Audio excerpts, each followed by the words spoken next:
ज्ञानाञ्जनाशलाकया चक्षुरुन्मिलितं येन तस्मै श्रीगुरुवे नमः।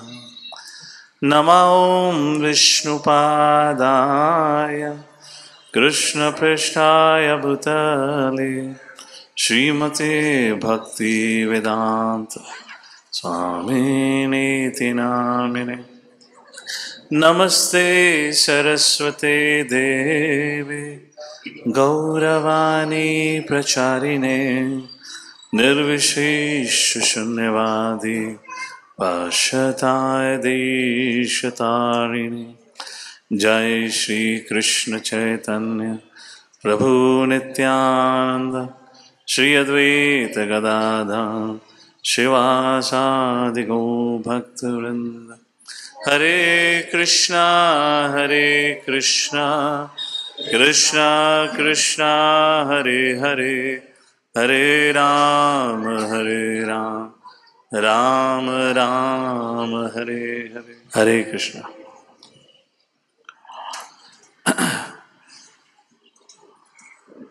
आप सभी का स्वागत है। This is the 5th episode. I will make it as a last episode for today. ये सीरीज थोड़ी लंबी हो गई है, विषय वस्तु है ऐसी, परंतु मुझे नहीं पता आप में से कितने लोगों को ये समझ आ रहा है विषय, और how many of you are able to even appreciate this topic. Never mind, all right. So इतिहास के एक काल में हमने कभी ये सीरीज शुरू करी थी। ना जाने कितने लोगों को याद होगा कि क्या हमने विषय वस्तु चर्चा करी थी। सो मैं कल युग बुद्धि का फ़ायदा लेते हुए संक्षिप्त में कुछ दोहराऊंगा, which will be more or less relevant to what we're going to discuss today. Just to give a quick recap, हमारी इस सीरीज में किस प्रकार की चर्चा चल रही है, क्योंकि इसी प्रकार हमारा आज का निष्कर्ष भी रहेगा। जो सबसे पहला हमारा एपिसोड था इस सीरीज का, उसमें चर्चा की गई थी what is the materialistic culture and what is a spiritual culture, और स्पिरिचुअल कल्चर का अपना क्या योगदान है, महत्व है, and what happens in a materialistic society. उस प्रकार से हमने श्रीमद् भागवतम से कुछ कहानियों का उल्लेख भी करा था। And then I give you 5 relationship tips, किस प्रकार से हम मेटेरियल कॉन्शियसनेस में किस प्रकार से व्यवहार करते हैं और स्पिरिचुअल कॉन्शियसनेस में किस प्रकार से व्यवहार करते हैं। इस सत्र का जो सार या सूत्र था वह था ये श्लोक, या निशा सर्वभूतानां तस्याम जागृति संयमी यस्याम जागृति भूतानि सा निशा पश्यतो मुनिः। जो रात होती है एक मुनि के लिए, साधारण व्यक्ति के लिए दिन का समय होता है, और जब दिन का समय होता है एक योगी या मुनि के लिए वह रात्रि का समय होता है। So what does it mean? We have discussed and elaborated किस प्रकार से भगवद गीता का विषय, this is a practical subject matter. उसके बाद हमारा दूसरा विषय था बिल्डिंग अ स्पिरिचुअल कम्युनिटी। तो ये स्पिरिचुअल चीज़ क्या होती है उसको समझाने के लिए हमने आपको मटेरियल वर्सेस स्पिरिचुअल समझाने का प्रयत्न किया था, जहां हमने आपको मटेरियलिस्टिक सोसाइटी और स्पिरिचुअल सोसाइटी दोनों में एक हायरार्की होती है उसके बारे में बताया था। मटेरियलिस्टिक सोसाइटी में हायरार्की क्या है? जहां हर कोई आगे बढ़ना चाहता है और सबसे ऊपर पहुंचना चाहता है, क्योंकि उसको लगता है जितना मैं आगे प्रगति करूंगा उतना ही मैं लोगों को इन्फ्लुएंस कर पाऊंगा, कंट्रोल कर पाऊंगा, मतलब शोषण कर पाऊंगा। So materialistic life, there is a principle in Shrimad Bhagavatam, how is materialistic society is defined, और to say how is this creation defined. जीवो जीवस्य जीवनम अहानि सहस्तना अपदामी चतुष्पदाम फलगुनी तत्र महताम जीवो जीवस्य जीवनम। इस भौतिक दुनिया में जीवन का मतलब यही है, एक प्रजाति दूसरे प्रजाति के ऊपर ही अपना पालन पोषण कर पाते हो। तो that's how this whole creation is. साथ ही साथ हमने यहाँ पे चर्चा करी थी स्वाधर्मा को लेकर। चतुर्वर्ण्यम मया सृष्टम गुणा कर्मा विभागशा। भगवान ने धर्म की स्थापना कैसे करी? वर्ण और आश्रम का स्थापना करके। और दूसरा श्लोक जो इस सत्र में रहा वो था बहुत महत्वपूर्ण श्लोक, श्रेयान स्वधर्म विगुण पराधर्मा स्वनुस्थितः स्वधर्मे निधनम श्रेय पराधर्मो भयावह। जिसके अनुसार भगवान श्री कृष्ण बताने का प्रयत्न करते हैं हर व्यक्ति को अपने कर्तव्य को, अपनी रिस्पॉन्सिबिलिटीज़ को अपने वर्ण और आश्रम के अनुसार समझकर उसको करना चाहिए, चाहे उसको करने में उससे गलती क्यों ना हो, उसके लिए वह श्रेय है, सर्वश्रेष्ठ है। परंतु व्यक्ति किसी और के धर्म को स्वीकार लेता है, धर्म मतलब रिलीजन नहीं है, कर्म है, अगर वो किसी और के कर्म को स्वीकार लेता है और ढंग से भी करता है, फिर भी उसका फल भयावह रहेगा। और इस संदर्भ में हमने शायद एक मैन और वुमन जो समाज में स्त्री और पुरुष होते हैं उनकी रिस्पॉन्सिबिलिटीज को लेकर चर्चा करा, तो बताया था कि देखिए आज neither the husband knows not the wife knows what is the responsibility towards each other, और उसके फलस्वरूप आज शादी से अधिक, नॉट शादी से अधिक, शादी के उत्साह से अधिक दुल्हा और दुल्हन को इस चीज़ का संकट रहता है, ना जाने तलाक कब हो जाएगा। So I mean I am not joking, one devotee in Bombay, he is a lawyer, he was telling me Bombay में जो रईस परिवार हैं, जब वहाँ पे शादी होती है, शादी नहीं होने से पहले एक बॉन्ड साइन करा जाता है। उस बॉन्ड में क्या लिखा हुआ है, अगर 6 महीने के बाद तलाक हो गया तो एलिमोनी के रूप में जो पत्नी है वो जो क्या कहते हैं, जितना भी धन संपत्ति हेरिटेज से मिला है उस पर अपना हक नहीं कर सकती, उसका हक उतना ही रहेगा जितना पति कमाता है। So that is a bond paper sign. आप सोच लीजिए फिर शादी अगर इस बॉन्ड पेपर के संग हो रही है तो क्या चेतना होगी उस प्रकार से। Anyways that was a subject जहां हमने भगवान श्री कृष्ण के डिवाइन सिस्टम की चर्चा करी थी in comparison to the system that exist in this world created by man. तीसरा विषय था शेल्टरिंग रिलेशनशिप। तो जब हमें पता चल गया है भगवान का डिवाइन सिस्टम कैसा है, किस प्रकार वर्ण और आश्रम के अनुसार हमें कर्तव्य करना चाहिए, पर अब प्रश्न बनता है हमारी रिस्पॉन्सिबिलिटीज़ क्या हैं। अगर मैं एक ब्रह्मचारी हूँ, गृहस्थ, वानप्रस्थ, सन्यासी, ब्राह्मण, क्षत्रिय, वैश्य, शूद्र, जिसको आप आज की भाषा में एक टीचर, एक पॉलिटिशियन, एक businessman and an IT worker कह सकते हैं, तो उसमें हमारी रिस्पॉन्सिबिलिटीज़ क्या है, उसके अनुसार हमने इस विषय में चर्चा करी थी। जहां हमने बताया था, प्रमुखता इस विषय में हमने बात करी थी रिलेशनशिप्स। भगवान भगवद गीता में 2 प्रकार के लोग बताते हैं, सुर और असुर। उसी प्रकार से 2 प्रकार के संबंध होते हैं, materialistic relationship versus spiritual relationship. Materialistic relationship जो होती है उसके सिम्टम्स क्या होते हैं, उसमें चेतना क्या होती है, किस प्रकार से मैं अधिक से अधिक दूसरे से ले सकूं। बट जो स्पिरिचुअल रिलेशनशिप होती है उसका बेसिस ही होता है how can I serve you, it's a day and night like this. We talked about all this material relationship versus spiritual relationship. भौतिक संबंध जो होता है, हर व्यक्ति अपनी स्वतंत्रता का एहसास दूसरे को दिलाना चाहता है, I am the control, I am the decision maker. पर जो अध्यात्म रिलेशनशिप होती है, there is a sense of independence mixed with interdependence. व्यक्ति जानता है मैं स्वतंत्र नहीं हूँ, हमारे संबंध में एक दूसरे के प्रति जिम्मेदारी है, and we are suppose to cooperate rather than compete. हमें कॉम्पीट नहीं करना चाहिए। परंतु हमारी अपब्रिंगिंग होने के कारण, भौतिक चेतना का विकास होने के कारण स्वाभाविक रूप से प्रश्न बनता है how can we have a meaningful relationships. अगर हमारी स्थिति ऐसी रही है जहां हमारे अंदर द्वेष, कंपटीशन इत्यादि की भावनाएं रही हैं, तो कैसे करना चाहिए। तो तीसरे सत्र में हमने इस श्लोक को कोट किया था जो नारद मुनि कहते हैं, और वो कहते हैं, एवरीवन रिपीट्स, गुणादिकान मुदम लिप्स अनुक्रोशम गुणाधमा मैत्रम समानादन्विच्छन नातापेरभिभूयते। अगर आपसे कोई व्यक्ति गुण में अधिक हो, मुदम लिप्सत, उसको देखकर खुश होना चाहिए। नारद मुनि कहते हैं संबंध कैसे बनाए जाते हैं।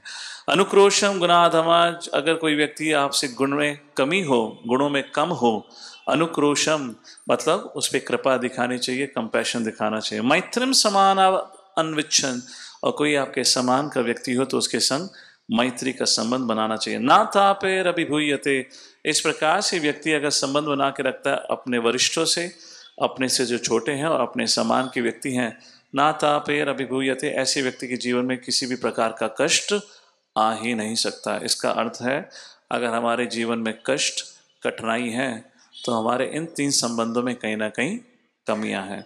इसी वजह से व्यक्ति चिंताग्रस्त और सब कुछ होने के बावजूद भी दुखी रहता है। ये क्या मतलब है इन 3 रिलेशनशिप का। हर व्यक्ति के जीवन में कोई मार्गदर्शन करने वाला होना चाहिए। Means he should have somebody whose shelter he और शी कैन टेक। पहली चीज, ये हम सबको सोचने वाली बात है, क्या हमारे जीवन में कोई ऐसा है जो हमारा मार्गदर्शन करता है।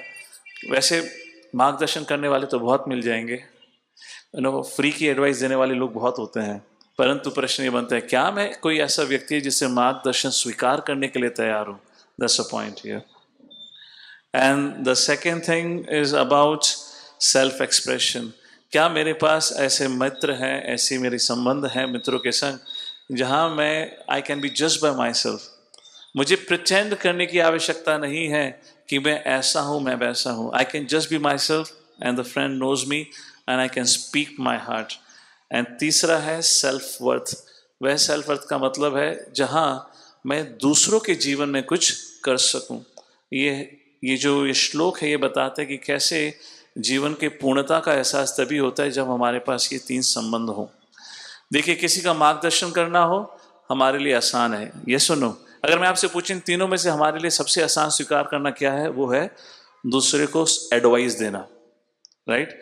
उसके बाद मित्र होकर अगर दूसरे की कहानी सुनना हो तो आज हमारे में पेशेंस नहीं है. हम सुनना नहीं चाहते, सुनाना चाहते हैं. और एडवाइस तो बिल्कुल लेना ही नहीं चाहते.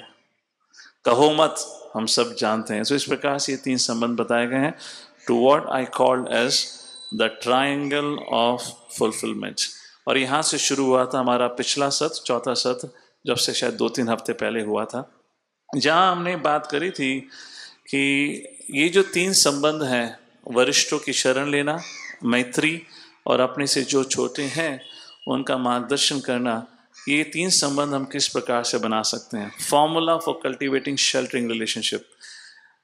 सो आइए थोड़ी परीक्षा ली जाए. Does anyone remember what did we discuss? What was the formula? कैसे आप संबंध बना सकते हैं? भगवान श्री कृष्ण गीता में क्या कहते हैं इसके बारे में? Who remembers what does Krishna says about it? I quoted Bhagavad Gita. मैंने उस समय उदाहरण नहीं दिया था, आज उदाहरण दे दूंगा ताकि लंबे समय तक याद रहे. जब फिलॉसफी होती है तो भूल जाते हैं. Anyone remembers what was it? बहुत महत्वपूर्ण चीज है. तीन प्रकार के, first of all let me ask you, how many of you agree ये तीन प्रकार के संबंध हमारे जीवन में बहुत आवश्यक हैं, तभी पूर्णता का एहसास होगा. एक ऐसा संबंध जहां हम दूसरे का मार्गदर्शन कर सकें, जहां दूसरा व्यक्ति हमसे उम्मीद करे मार्गदर्शन के लिए. He offers respect to us, yes और नो, अच्छा लगता है. दूसरा, हमारे कोई ऐसे मित्र हो जिनके साथ हम दिल की बात कर सकें. और तीसरा, वह संबंध जहां हमारे जीवन में जब संकट आए या विपदा आए, जब मन भ्रमित हो जाए, हमें नहीं पता सही गलत क्या है, हम बिना किसी हिचक के ऐसे व्यक्ति के पास जा सकें जो हमें हमारा मार्गदर्शन कर सके. क्या इन तीनों की आवश्यकता है जीवन में, हाँ या ना? Everyone agrees? अब प्रश्न ये है, अगर है तो ये बताइए तीन संबंध बनाए कैसे जा सकते हैं? How can we have this kind of relationship? केवल एक फॉर्मूला है और कुछ ज्यादा नहीं है. What was the instruction of Lord Shri Krishna in Bhagavad Gita? Okay, good. So that was the essence.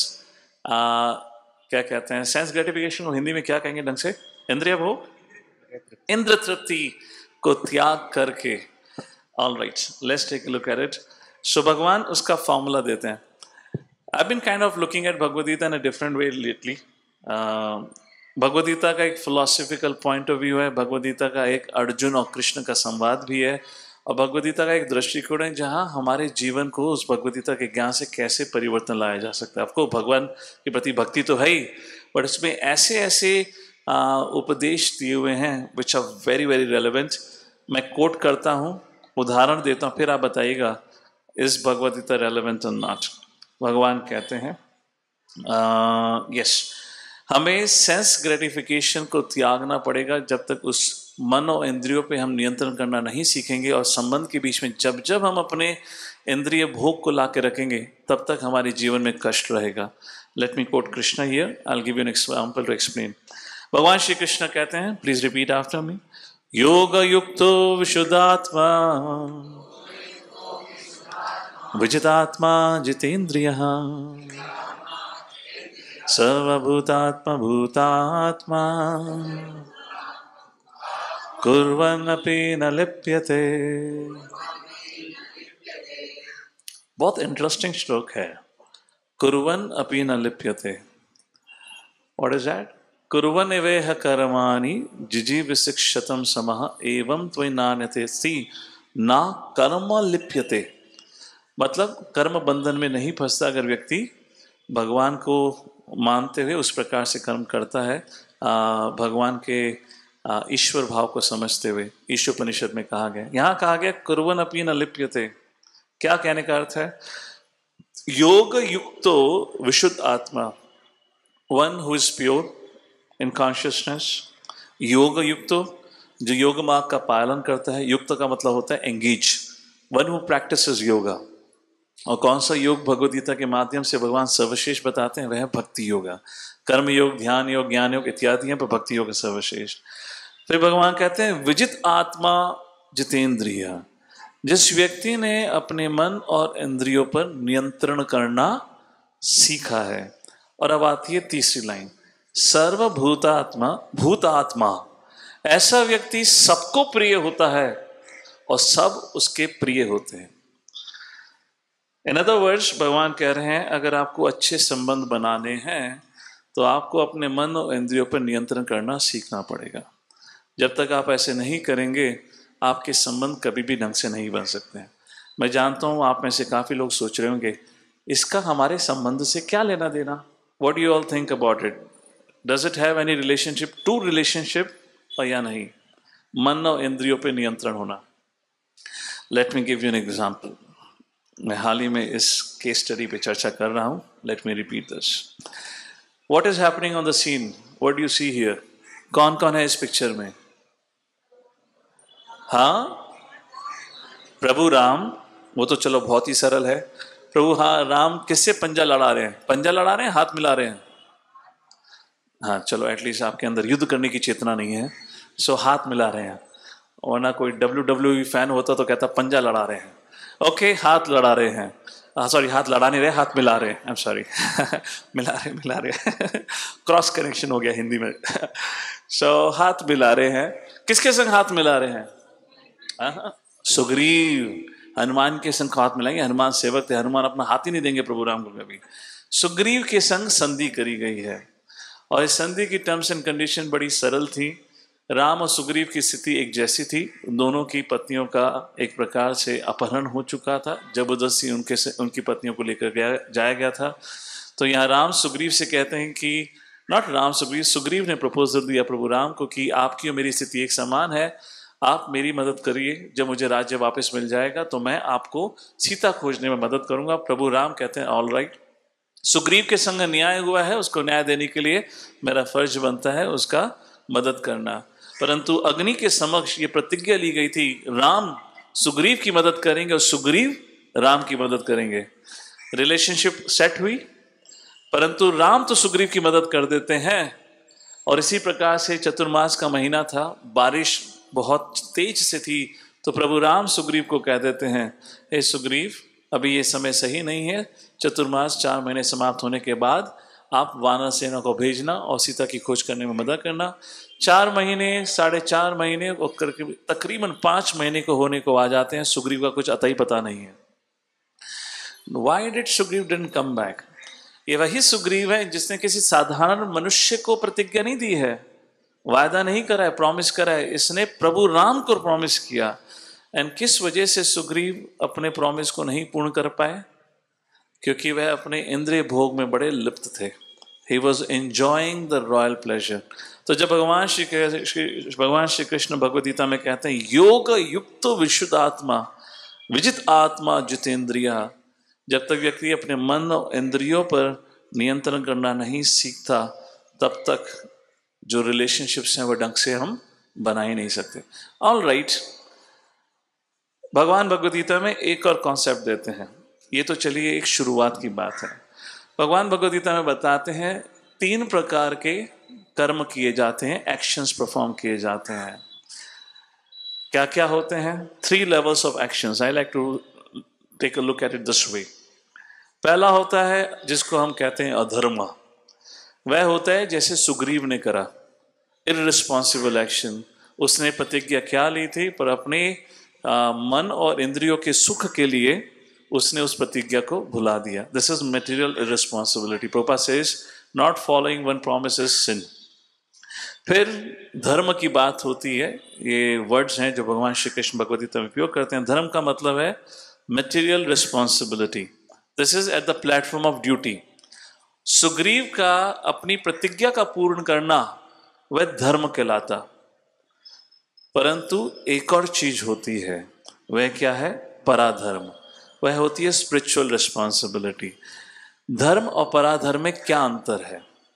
Sugriva Ram के प्रति करे हुए कर्तव्य, करी हुई प्रतिज्ञा को पूर्ण करता तो वह पराधर्म नहीं, वह धर्म कहलाता। परंतु वह पराधर्म कहलाता अगर ये पर्टिकुलर कंडीशन होती। तो मेरा आप सभी से प्रश्न है, धर्म और पराधर्म में क्या अंतर है? हम लोग धर्म समझ जाते हैं पर पराधर्म नहीं समझ पाते। व्हाट इज पराधर्म? Any thoughts? हमारे भक्ति शास्त्र के ग्रेजुएट्स कितनों को सर्टिफिकेट मिल चुका है? मिला है या मिलना है? भी नहीं मिला, राइट? ठीक है, मतलब सर्टिफिकेट का नाम तो शुरू हो गया ना, प्रिंटिंग का काम शुरू हो गया है। व्हाट यू मीन बाय धर्म एंड पराधर्म? सुग्रीव भगवान राम के प्रति करी हुई प्रतिज्ञा को पूर्ण करते हैं, वह धर्म है। तो पराधर्म क्या है? उसी प्रकार से वह धर्म है जैसे गुरु के अनुसार दिए हुए आदेश का पालन करते हैं। 16 माला है, 16 माला कर लेनी चाहिए। ग्रंथ पढ़ना है, ग्रंथ पढ़ना लेना चाहिए। वो तो धर्म हुआ। पराधर्म क्या हुआ? So this is very very important for practicing devotees to understand, and this is where the huge gap in our consciousness occurs. कई लोग होते हैं जो सत्व गुण में स्थित होते हैं, कई लोग होते हैं जो अपने कर्मों के अनुसार बहुत ड्यूटीफुल होते हैं, जो भी कहते हैं बहुत ध्यानपूर्वक करते हैं, but not necessarily that is पराधर्म। व्हाट इज पराधर्म? पराधर्म, okay, let's give it a try. अपने कर्मों को भगवान को अर्पण करना। मतलब क्या है अपने कर्मों को भगवान को अर्पण करना? None of it. Let me give an answer. Okay, let's here try. Yes, not the action which pleases. वह कर्म जो करा जाता है गुरु और गौरांग की प्रसन्नता के लिए, that is called as पराधर्म। Are you getting the point? हमारा भगवान के प्रति भक्ति करना, हमारा विग्रह की सेवा करना, ये सब इसलिए करें कि हम करना चाहते हैं, that is धार्मिक। परंतु इसलिए करना और इसलिए ध्यानपूर्वक करना और इसलिए सतर्कता से करना, because this is the instruction of my teacher, of my गुरु, और यह भगवान का निर्देश है, और उनकी प्रसन्नता के लिए करना, उसको पराधर्म कहा जाता है। जब तक व्यक्ति इस चेतना में स्थित नहीं होता तब तक वह अधर्म को त्याग नहीं सकता। यस और no? Let me ask you all of this question, how many times even as a practicing साधकास, यहाँ जो अधर्म की परिभाषा दी गई है, हम भी कई बार उसमें भागी हो जाते हैं। हमें पता है हमारी रिस्पॉन्सिबिलिटीज क्या हैं, पर कई बार हम भी उसको पूर्ण नहीं कर पाते, चाहे वो परिवार के संदर्भ में हो, चाहे वो भक्ति के संदर्भ में भी हो। We also become irresponsible. क्यों? क्योंकि वह हम अपने क्षमता पे करने का प्रयत्न कर रहे हैं, हम किसके लिए कर रहे हैं उसका क्लैरिटी नहीं है। पर भक्तों का प्लेटफॉर्म क्या होता है? भक्त जो भक्ति योगा है, उसका मतलब है वो करा ही गुरु और गौरांग की प्रसन्नता के लिए है। आज श्रील लोकनाथ गोस्वामी का डिसिप्लिन्स डे है। मैं अब से सभी अपने लेक्चर्स में इस उदाहरण को दे चुका हूँ, मैं डिटेल्स में तो नहीं जाऊँगा, it will take a time and will detour us from a conversation. I give just one point about Lokanath Goswami. Lokanath Goswami वह भक्त थे, वह ऐसे इकलौते भक्त थे जिसको श्री चैतन्य महाप्रभु ने स्वयं संन्यास लेने से पहले खबर दी कि मैं संन्यास लेने वाला हूँ। हे लोकनाथ, तुम सहन नहीं कर पाओगे तो मेरा आदेश है कि तुम तुरंत नवद्वीप छोड़कर वृंदावन चले जाओ। Lokanath began to cry. He said, how is it possible? How would I live without you? और आपको मैं कैसे सहन कर सकता हूँ देखकर कि आपने संन्यास लिया है। परंतु क्योंकि प्रभु की इच्छा थी, प्रभु का आदेश था, चाहे कितना ही व्यक्ति के लिए मुश्किल हो, लोकनाथ गोस्वामी ने उसको स्वीकारा। In our life generally we do things जो हमारा मन स्वीकारता है। जब मन नहीं स्वीकारता है तो हम उसका पालन नहीं करते, उसको नकार देते हैं। How many of you agree with this? There is no question at that point of time किसने कहा है, किसने नहीं कहा है। And Lokanath Goswami, although his mind is totally agitated, he is not agreeing to it, पर क्योंकि कहा गया है करते हैं। ये तो फिर भी छोटा उदाहरण है। इससे बड़ा उदाहरण या उनका एग्जाम भगवान लेते हैं। कब? कहते हैं कि मैं संन्यास लेके वृंदावन आ जाऊंगा पर अगले 2-3 साल तक वृंदावन जा ही नहीं पाते, कम से कम 2 से 2.5 साल तक, क्योंकि माता साची के कहने पे वो जगन्नाथपुरी में अपना निवास स्थान बना लेते हैं और वहाँ से वृंदावन आने का कई बार प्रयत्न करते हैं। भक्तों की आज्ञा नहीं मिलती है तो वह साउथ इंडिया परिक्रमा के लिए चले जाते हैं। वो परिक्रमा नहीं थी, वो इस बहाने से गए थे क्योंकि मुझे अपने बड़े भाई को खोजना है। और यहाँ पर 3 दिन के बाद संन्यास लेकर आने वाले चैतन्य महाप्रभु का इंतजार करके बैठे हुए लोकनाथ गोस्वामी वृंदावन में कि कब चैतन्य महाप्रभु आएंगे। उनको खबर मिलती है कि लोग चैतन्य महाप्रभु साउथ इंडिया चले गए हैं, तो लोकनाथ गोस्वामी से रहा नहीं जाता, वो साउथ इंडिया पहुंचते हैं। साउथ इंडिया ऐसा नहीं है कि फेज 1 से फेज 3 चले गए। South India is south India. कहाँ ढूंढोगे? ना कोई मोबाइल टावर है, ना कोई SMS की सुविधा है, ना ईमेल है। Where would you search for him? There is no railways, there is no car, you have to walk all the way. He went there, और जब साउथ इंडिया में भ्रमण करते हुए चैतन्य महाप्रभु के पीछे पीछे करते हुए जब वो फाइनली एक जगह पहुंचे तो पता चला Chaitanya Mahaprabhu south India tour समाप्त करके जगन्नाथपुरी जा चुके हैं। उनके पीछे पुरी पहुंचे, पुरी जाके पता चला कि कुछ समय पहले ही चैतन्य महाप्रभु जगन्नाथपुरी छोड़ के वृंदावन जा चुके हैं। एंड लोकनाथ सोच रहे, अरे प्रभु ने मुझे आदेश दिया था कि मेरा वृंदावन में इंतजार करना। लोकनाथ गोस्वामी भागते हुए जितनी जल्दी हो सके वो वृंदावन पहुंचते हैं। वृंदावन पहुंचते हैं और उससे 1 हफ्ते पहले ही श्री चैतन्य महाप्रभु 2 महीने वृंदावन में कार्तिक मास, कार्तिक के समय 2 महीने वहां बिताकर वहां से अब प्रयागराज के लिए जा चुके हैं। लोकनाथ अब कहते हैं बस अब तो मैं कुछ नहीं करूंगा, अब मैं चैतन्य महाप्रभु का पीछा नहीं छोड़ूंगा। कल सुबह होते ही मैं चैतन्य महाप्रभु के पीछे प्रयागराज जाने वाला हूं। Can you imagine? उसने पूरे भारत का परिक्रमा कर लिया चैतन्य महाप्रभु को खोजते हुए। और जैसे ही वो रात को सोने जाते हैं चैतन्य महाप्रभु उनके स्वप्न में आते हैं, कहते हैं हे लोकनाथ, आपने बहुत परिश्रम किया है, अब मेरी आपसे विनती है या मेरा आदेश है कि अब आप अपना पूर्ण जीवन वृंदावन में ही बिताएं। Which means Loknath Goswami is never ever going to see Chaitanya Mahaprabhu. उन्होंने देखा भी नहीं है चैतन्य महाप्रभु को पिछले कई सालों से। And then Chaitanya Mahaprabhu said, hey Loknath, wait in Vrindavan, and कुछ समय में या कुछ सालों के उपरांत रूप सनातन गोस्वामी आएंगे, आप उन गोस्वामियों के संग मिलकर रहना। What will you and I do? We act on the platform of duty और we act on the platform, मतलब धर्मा और पराधर्मा। लोकनाथ गोस्वामी ने पराधर्म का चयन करते हुए अपने मन की इच्छा और सुख को त्यागते हुए प्रभु की आदेश का पालन किया। And he stayed back. And you know what he got for his service to Chaitanya Mahaprabhu, for his following the instruction? वह खंडेरा वन में किशोरी कुंड नाम का स्थान है जहाँ पे भजन किया करते थे। एक दिन मन में इच्छा आती है काश मैं भगवान की सेवा कर सकूं। इच्छा ही करते हैं, कुछ समय के उपरांत उनके सामने श्री श्री राधा विनोद जी प्रकट हो जाते हैं। उस प्रकार से राधा विनोद जी का इस धरती पे प्राकट्य होता है। लोकनाथ सोचने, अरे विग्रह कहाँ से आ गया है? And he is looking around, who brought the विग्रह? लोकनाथ को इतना परेशान देखकर राधा विनोद जी बोलते हैं, लोकनाथ, जब तक प्रभु शांत बैठे हमारा मन शांत है।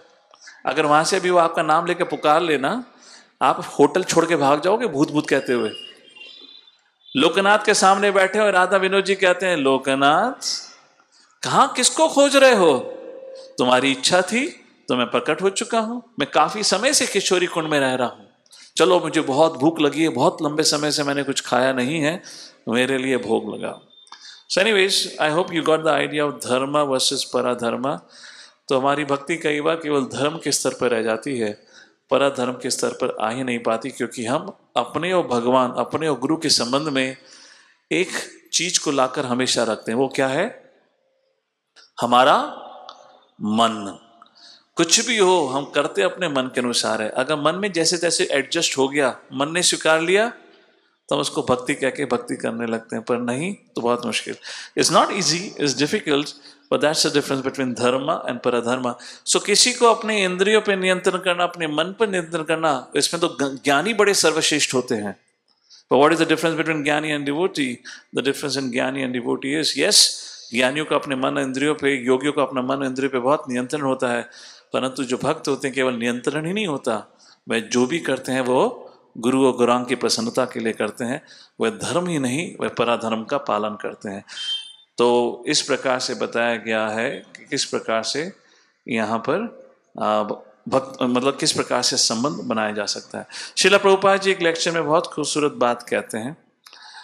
क्या कहते हैं? वो कहते हैं जब व्यक्ति भक्ति में प्रगति करता है तो वह अपने आप ही स्वाभाविक रूप से भगवान का प्रचार किए बिना रह ही नहीं सकता। He cannot stop himself speaking about Krishna, telling people about the science of Bhagavad Gita and science of Srimad Bhagavatam. क्यों नहीं शांत रह सकता?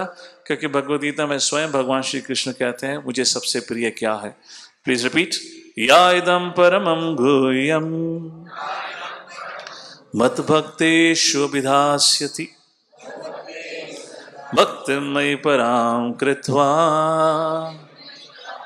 मामेव शति असंशया। जो इस परमम गुह्यम को दूसरों को बताता है, भक्तिम मयि पराम कृत्वा, निश्चित रूप से उसको मेरे प्रति भक्ति प्राप्त होती है। माम एवश्यति असंशय, इसमें कोई संशय और संदेह नहीं है। और फिर कृष्ण कहते हैं ना च तस्मान् मनुष्येषु कश्चिन् मे प्रियकृत्तमः भविता न च मे तस्मात् अन्य प्रियतरो भुवि। कई बार भक्त प्रश्न उठाते हैं हम प्रभु के प्रिय कैसे हो सकते हैं या भगवान को कैसे आकर्षित कर सकते हैं अपने प्रति। भगवान कहते हैं ना च तस्मान् मनुष्येषु कश्चिन् मे प्रियकृत्तमः, सभी मनुष्य में कोई इतना प्रिय नहीं है जितना वह जो इस परमम गुह्यम भगवद गीता जैसे ज्ञान को दूसरे में बांटे या दूसरों को सिखाए। That person is the most dear to me. All right, so just doing a little recap, हम क्या चर्चा कर रहे हैं। 3 प्रकार के संबंध हमारे जीवन में बहुत आवश्यक हैं। एक वह संबंध जिससे हम मार्गदर्शन प्राप्त कर सकें जब भी हमारे जीवन में ऐसा संकट आए। एक ऐसा संबंध जहां हम हार्ट टू हार्ट चर्चा कर सकें, बात कर सकें, वह है मैत्री का संबंध। एक ऐसा संबंध जहां हम दूसरों का मार्गदर्शन कर सकें। तो कहा जाता है शेल्टर लेना, self expression and self worth. ये बताने के बाद फिर हमने चर्चा करी, चलिए 3 प्रकार के संबंध तो हैं, हम सब इस चीज को समझते हैं कि उसका आवश्यकता क्या है, इस संबंध को बनाया कैसे जा सकता है। तो भगवान कहते हैं जो व्यक्ति अपने मन और इंद्रियों पर नियंत्रण करना सीख जाता है वह व्यक्ति सबको प्रिय होता है और सब उसको प्रिय होते हैं। तो मन और इंद्रियों पर नियंत्रण करने की क्या आवश्यकता है वो समझाने के लिए मैंने आपको सुग्रीव का उदाहरण दिया, क्योंकि सुग्रीव का अपने मन और इंद्रियों पर नियंत्रण ना होने के कारण वह प्रभु राम को दिए हुए वचन को भूल जाता है। उस प्रकार से हमने बात करी कैसे रिलेशनशिप खराब होती है। वो समझाने के बाद फिर हमने बात करी 3 प्रकार से कर्म किए जाते हैं, अधर्म, धर्म, पराधर्म। अपने मन और इंद्रियों पर नियंत्रण करना तो योगी भी कर सकते हैं, परंतु भक्त और योगी में अंतर क्या है। भक्त जो भी करता है वो गुरु गौरांग की प्रसन्नता के लिए करता है। This is where we all have to rise up gradually, और वह इतना सरल नहीं होता। उस चीज को करने के लिए सबसे पहले जैसे भगवान कहते हैं एवं परंपरा प्राप्तम, हर व्यक्ति को उसके जीवन में मार्गदर्शन देने के लिए उसके लिए एक गुरु या उसके लिए एक वरिष्ठ होना चाहिए। That is idea of need for mentorship. व्यक्ति अपने जीवन की अलग अलग स्थिति में अलग अलग कठिनाइयों में फंसता है और उस कठिनाई का सामना करने के लिए he need a more experienced person, जिसने उस जीवन के सत्य को देखा है और उस प्रकार से मार्गदर्शन कर सके। That's idea of need for mentorship here. तो इस संदर्भ में उपदेश अमृत में बहुत खूबसूरत बात कही गई है। अगर किसी व्यक्ति के जीवन इस प्रकार के 6 एक्सचेंजेस हों तो कहा जाता है वह प्रेम का संबंध है। गुह्यम आख्याति पृच्छति भुंकटे ददाति प्रतिगृह्णाति गुह्यम आख्याति पृच्छति भुंकटे भोजते चैव शद्विदम प्रतिलक्षणम। प्रमुखता गुह्यम आख्याति पृच्छति, जहाँ पे हम अपने मन की बात कर सकें और दूसरे से उस स्थिति के बारे में हम उनका एक्सपीरियंस ले सकें। सो इस प्रकार से ये है हमारा ट्रायंगल ऑफ फुलफिलमेंट, जिसका जो सूत्र है या जिसके बीच में विराजमान है भगवान श्री कृष्ण, ना कि हमारा मन, जहाँ पे हम अपने वरिष्ठों से मार्गदर्शन ले सकते हैं, मैत्री का संबंध बना सकते हैं और दूसरों का मार्गदर्शन दे सकते हैं। तो अब प्रश्न बनता है मेंटरशिप की आवश्यकता क्या है। वो हमें पता चला क्योंकि हमें हर व्यक्ति को अपने जीवन में कुछ कुछ मार्गदर्शन की आवश्यकता होती है। तो अगला प्रश्न बनता है मार्गदर्शन लिया कैसे जाता है, मार्गदर्शन क्यों देना है वो हमें पता चल गया, पर हमें मार्गदर्शन लेना भी है। हाउ टू रिसीव शेल्टर, आपके अनुसार क्या एक प्रमुखता गुण होना चाहिए? I been making a point from day one, अगर भगवान ने कुछ चीज़ें बताई हैं, कुछ रोल्स बताए हैं, तो उसकी जॉब प्रोफाइल भी दी है। वेरी क्लियरली मेंशन 1 2 3 थिंग्स, ये करनी पड़ेगी, तब आप उस रोल का पालन कर सकते हैं। अगर आप एक शिष्य हैं तो गुरुवर के प्रति या अपने वरिष्ठों के प्रति किस प्रकार का हमारा व्यवहार होना चाहिए? Any thoughts on it? Yes, dependency, okay, what else? Yes, fully surrender is a fully confusing word, surrender and fully surrender. शरणागति इतना बड़ा विषय है, हमारे आचार्य वरों ने उस पर किताबें लिखी हुई हैं। शरणागति, नरोत्तम दास ठाकुर ने तो शरणागति नाम की एक किताब ही छाप दी पोएम्स के ऊपर। Not so easy, fully surrender. Yes, keep your heart open for heart surgery, ताकि आसानी से हार्ट सर्जरी हो पाएगी। All right mother, thank you for that. How to receive shelter? Yes माता जी, हाँ, वेरी नाइस विनम्रता, thank you, wonderful. Yes, one should be in a receptive mode. भाई अगर आप जूनियर हो तो फिर रिसेप्टिव मोड में होना तो बनता ही है। वो जूनियर ही कैसे हुआ जो वरिष्ठ की सुने ना, but thank you very much. Yes mother, okay, there should also be respect, ये करके। All right, thank you, all your inputs are correct. जो एक प्रमुखता चीज़ है वह है शरणागति से वो प्रिंसिपल आता है, वो क्या है? द प्रिंसिपल ऑफ फॉलोइंग और द प्रिंसिपल ऑफ डिपेंडेंस। जैसे कहा था डिपेंडेंस के बारे में, जहाँ हमारी शरणागति की बात आती है, when to receive shelter, how many of you agree, अगर आप किसी का मार्गदर्शन कर रहे हैं, चाहे वो आपका संतान ही क्यों ना हो, if you are a teacher, वो आपका स्टूडेंट ही क्यों ना हो, परंतु वह आपसे प्रश्न तो उठाता है, प्रश्न तो पूछता है, परंतु पालन कभी नहीं करता, करता वो अपनी ही है। How many of you agree आप ऐसे व्यक्ति पे ध्यान देना छोड़ देंगे? Please raise your hand. How many of you say such a person does not deserve receiving shelter? Yes और नो? तो ये इंटरडिपेंडेंस और इंडिपेंडेंस दोनों साथ में नहीं चल सकती, दिस आर कॉन्ट्रडिक्टरी। और इसलिए ये हमारे सबके अंदर होता है, तो इस चीज़ को थोड़ा समझने का प्रयत्न करना चाहिए कि क्या हम इंडिपेंडेंटली कर्म कर रहे हैं या हमारे अंदर वो इंटरडिपेंडेंस का भाव है। शिला प्रभुपाद जी शिला भक्ति सिद्धांत सरस्वती ठाकुर को 1962 में उनके व्यास पूजा के अवसर पर एक बहुत खूबसूरत ऑफरिंग लिखते हैं, उसको एक बार मैं पढ़ना चाहूँगा। वो क्या कहते हैं? वो कहते हैं, ये पर्टिकुलरली प्रैक्टिसिंग डिवोटीज के लिए बहुत महत्वपूर्ण है।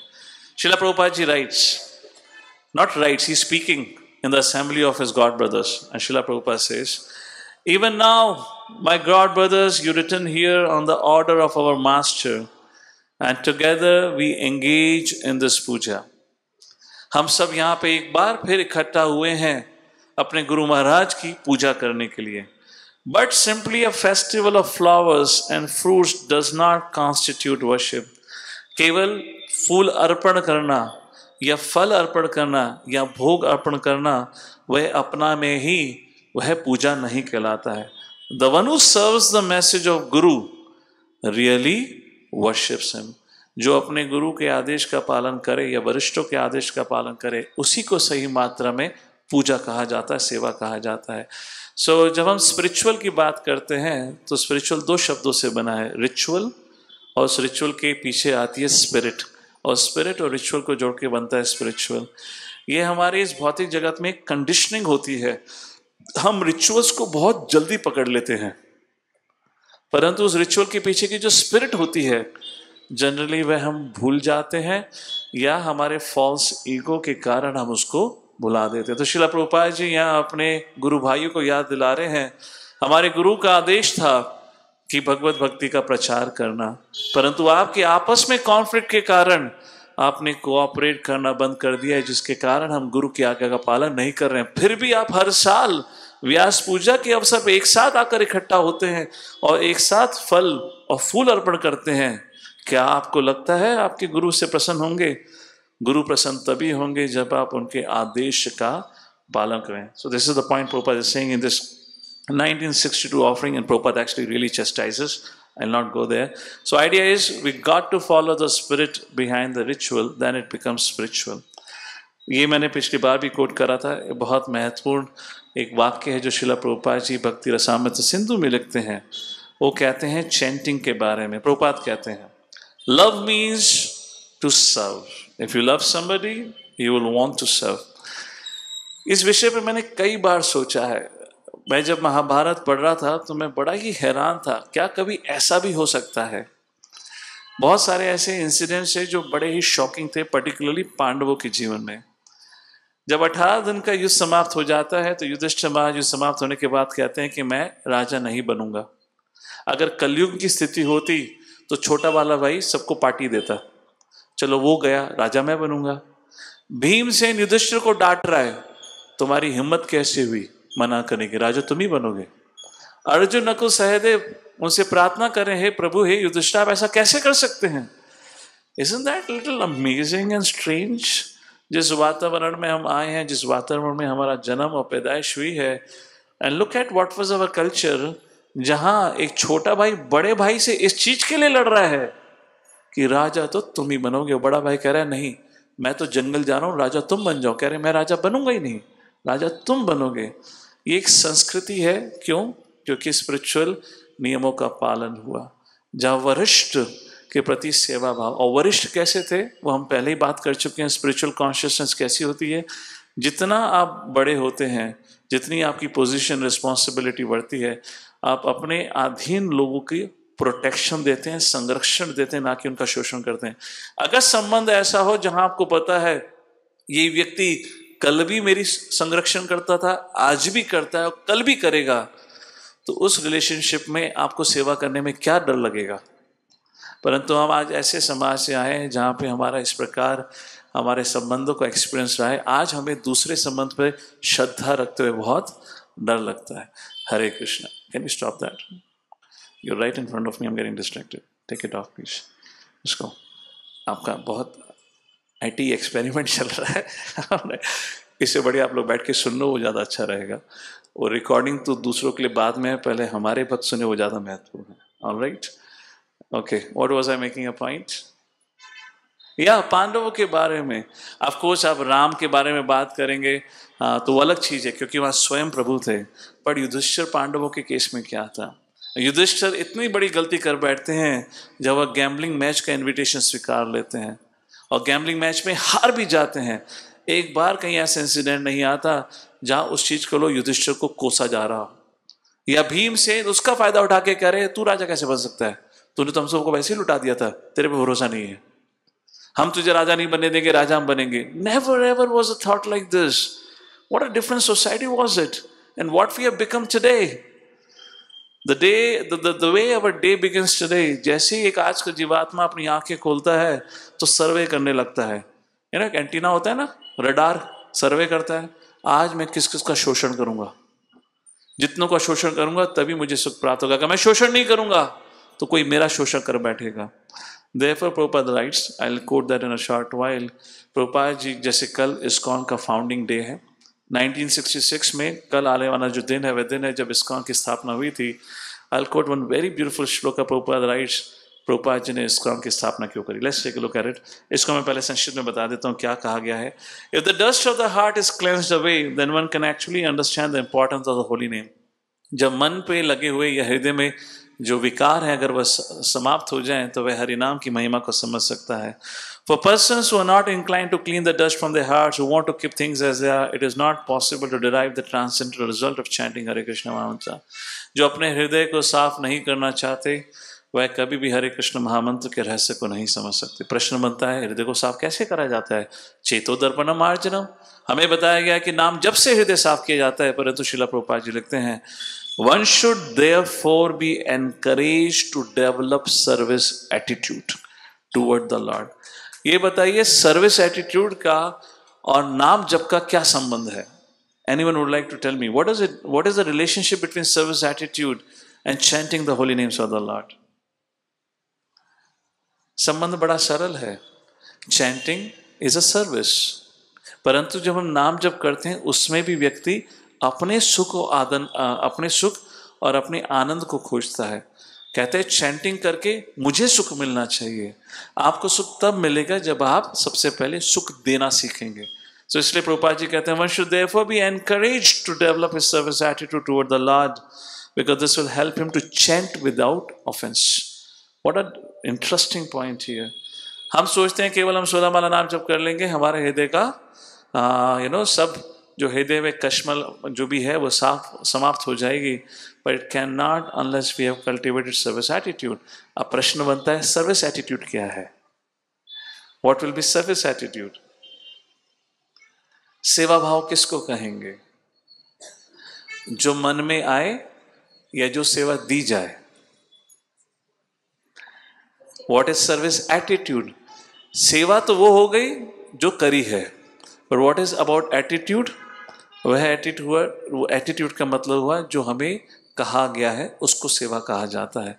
अपने मन से करनी चीज को सेवा नहीं कहा जाता। इसलिए प्रभुपाद जी आगे लिखते हैं, so under the guidance of a spiritual master the disciple is trained to render service at the same time chant Hare Krishna mantra. As soon as one develops his service attitude, जैसे ही सेवा भाव जागृत होता है तुरंत उसको पता चल जाता है हरे कृष्ण महामंत्र और भगवान में कुछ भी अंतर नहीं है। सेवा वृत्ति, प्लीज रिमेंबर, हम अपने कर्म फलों के अनुसार, कुछ व्यक्ति बहुत ड्यूटी बाउंड हो सकते हैं पर उसका मतलब नहीं है वह सेवा वृत्ति है। वह अपने कर्म फलों के अनुसार कार्य कर रहे हैं। सेवा वृत्ति उसको कहा जाता है जो आपको सेवा दी जाए उसको करना। There is a lot of difference here. Okay, अब सेवा करने में चैलेंजेस क्या होते हैं? अब सेवा एटीट्यूड उसकी बात करी, पर सेवा करने में कठिनाइयां क्या हैं? 3 प्रकार की कठिनाइयां श्रीला भक्तिविनोद ठाकुर कहते हैं। क्या कठिनाइयां हैं? Any thoughts? हम लोग के सबके जीवन में रहा होगा। सेवा, कितने लोग की कुछ ना कुछ सेवा रहती है हर हफ्ते? In fact every day, let's say what seva that we do is chanting the holy names of the Lord. आपको नाम जप करते हुए किस प्रकार की कठिनाइयां या चैलेंजेस आते हैं? वही आंसर है चैलेंजेस का। Think about it. What are the challenges that you face while chanting holy names? Yes,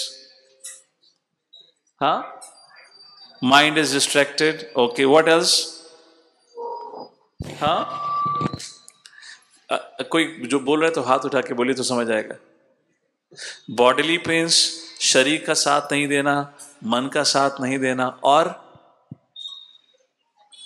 हाँ, डोंट फील कनेक्टेड, और क्या है? There are 3 things that Srila Bhaktivinoda Thakur writes in Harinam Chintamani, और वो चैंटिंग के संदर्भ में कहते हैं। और आप ध्यान देंगे तो ये हमारे सब सेवा के प्रति होता है, क्योंकि चैंटिंग भी तो सेवा है। यस, इंद्रिय भोग के प्रति आकर्षण।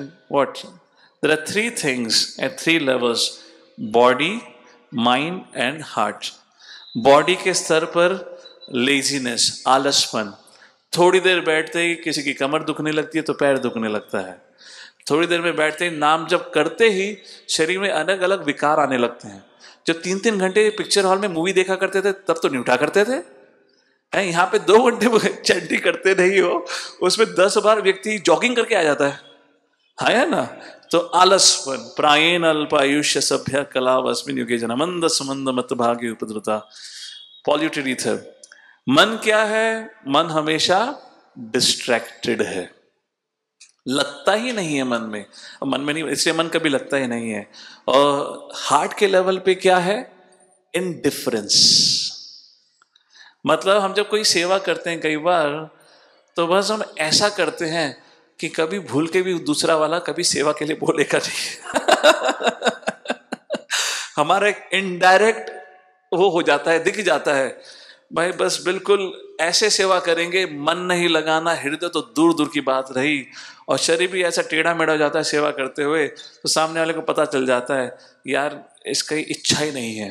परंतु करो तो क्या करो, प्रभुपाद जी ने कहा it's a duty of a leader to engage every member of the community. हमें भी शेमलेस होकर उसको बार बार बोलना पड़ता है, चलो उठो सेवा करो, you know, because otherwise there is no scope. How many if you look at it and think it deeply, ये तीनों विकार हमारी सेवा में कई बार आते हैं। यस और no? So that is the challenge. इसलिए this is called as self awareness. मैं आजकल MBA स्टूडेंट का काफी सेल्फ अवेयरनेस कर रहा हूँ, तो मैंने कहा भक्तों का भी कर देता हूँ थोड़ा। भक्तों के संकट थोड़े अलग होते हैं ताकि हमें पता चले। आलसपन को त्यागना, और how many of you agree, और इन तीनों चीजों को डिफेंड करने के लिए हम किसी भी स्तर तक आर्ग्यू करने के लिए रेडी हैं, पर कभी ये एक्सेप्ट नहीं करेंगे गलती मेरी थी, सेवा ढंग से क्यों नहीं करी, प्रभु जी उसने सुविधा उपलब्ध नहीं करी, प्रभु जी उसने साथ नहीं दिया, अरे तू आलसी था, समय पे शुरू करता सेवा, 2 दिन पहले करता, ढंग से करता, आखिरी मिनट में करा, इसलिए मन ढंग से नहीं लगाया, और कभी हृदय तो था ही नहीं सेवा में, लाइक दैट। सो ये थे आपके सेवा में challenges. We are talking about relationships. सेवा की बात इसलिए मैंने करी क्योंकि प्रभुपाद जी बताते हैं love means to serve. Let's talk about what are the challenges in building healthy relationships. Any challenge? That would be the last part. With this, we'll be completing our series on this sheltering relationships. Relationship develop करने में what is the challenge? क्या एक कठिनाई आती है? Yes, Ravi Prabhu. Trust. Lack of trust. Trust. Okay. What else? Yes. False ego. Okay. Yes. False ego. What else? एक ऐसा गुण है जो तीनों स्तर के लेवल पे होता है। What is that? All right, let's take a look at it. Yes. पिछली बार का याद है क्या? All right. So ये बहुत खूबसूरत श्लोक है जो प्रहलाद महाराज कहते हैं। Let's take a look at it. Please repeat after me. स्वस्ति अस्तु विश्वस्य खलः प्रसीदताम्। थोड़ा जोर से बोलिए। ध्यायन्तु भूतानि शिवं मिथो धिया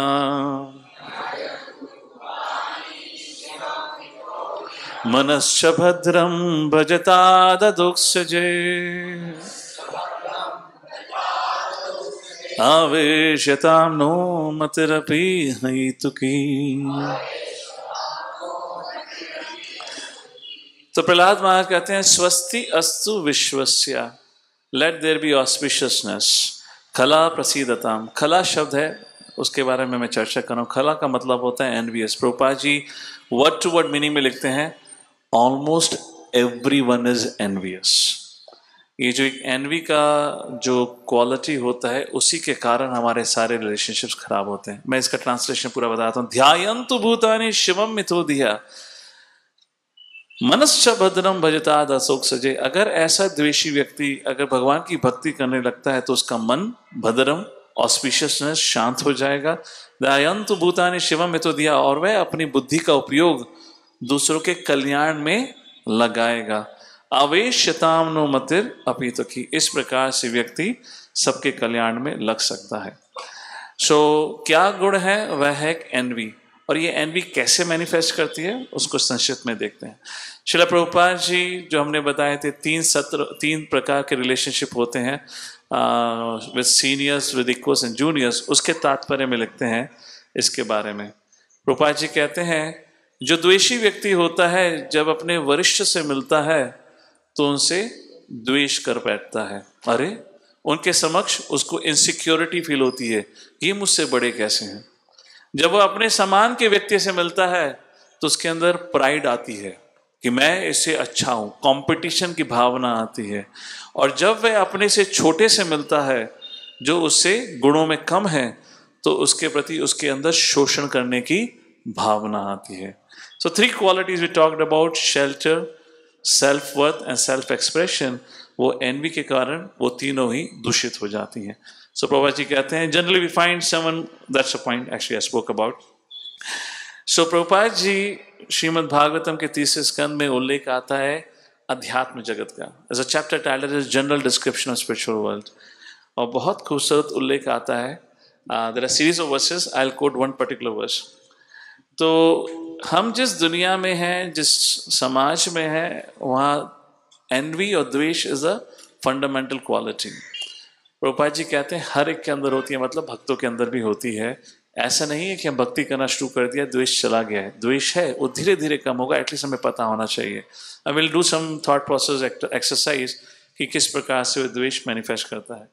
तो उसको समझने से पहले हम एक ऐसे वातावरण को समझने का प्रयत्न करेंगे जहाँ द्वेष होता ही नहीं है, और द्वेष नहीं होता तो वो स्थिति कैसी होती है।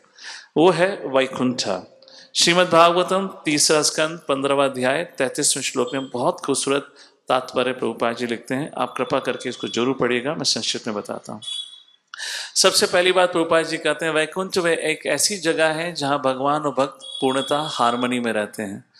क्योंकि वे पूर्णतः हार्मनी में रहते हैं, वहाँ किसी का किसी के प्रति द्वेष नहीं है, तो इसलिए वहाँ पर भय एग्जिस्ट ही नहीं करता।